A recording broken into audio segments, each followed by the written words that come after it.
This small box is at the heart of Oxfordshire fuel supplier Regenatec's technology. The counter shows how the engine fuel is converted from warm-up diesel fuel to pure vegetable oil.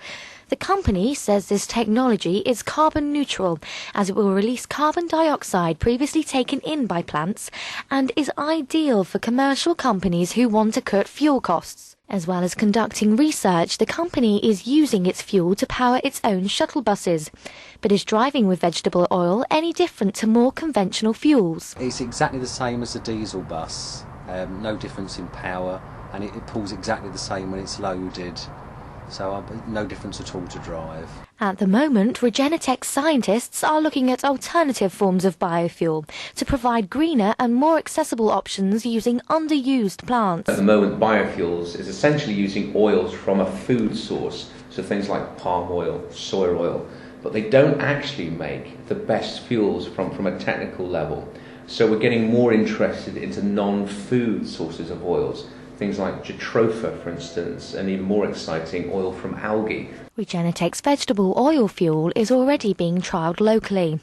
Poole Council has been running several recycle vans on the recycled fuel, and so far the results appear positive. Also starting to convert our vehicles. This is the first one. Okay, so this one has been working fine, and it's passed all of our tests. So we're happy to go and do more, and we'll get as much of the fleet onto it as we possibly can. But there are concerns that putting some types of biofuel in our vehicles could cause environmental problems.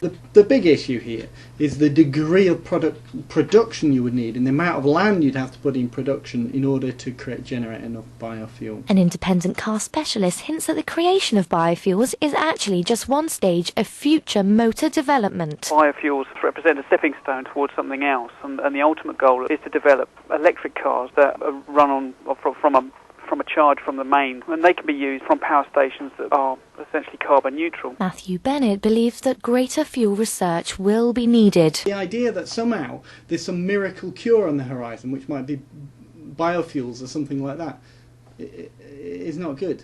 There are clearly lots of developments going on in the biofuel industry, but one thing that I hope they do work on is the smell of the things. It does smell a bit like chip fat, so hopefully they can sort that out.